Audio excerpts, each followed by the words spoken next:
दड़ो अवामी तहरीक ऐं सिंधी अदबी संगत पारां नवां सूबा ठाहिण ऐं धारियुनि जी आबादकारी ख़िलाफ़ पिन्यारी पुल ते एहतिजाजी मुज़ाहिरो कयो वियो। ख़बर मूजिबि सिंध में धारियुनि जी आबादकारी ऐं नवां सूबा ठाहिण जी साज़िश ख़िलाफ़ अवामी तहरीक ऐं सिंधी अदबी संगत जे अॻवाननि अज़ीज़ मेमण, अली मोहम्मद परवेज़ मेमण, नवाज़ ॾेथो, मीर ट्रगड़, दीदार अली ॾेथो, अली अहमद बकक ऐं ॿियनि जी अॻवानी में रैली ऐं दड़ो पिन्यारी पुल ते एहतिजाज।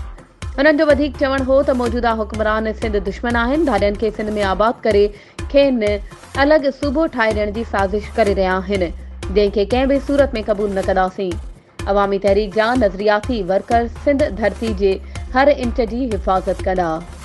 वधीक ख़बरुनि ऐं अपडेट्स जे लाइ असांजे चैनल खे सब्सक्राइब कयो ऐं हा, बेल आइकन खे प्रेस करणु न विसारिजो त जीअं असांजी हर नई अचण वारी वीडियो तव्हां ताईं पहुची सघे।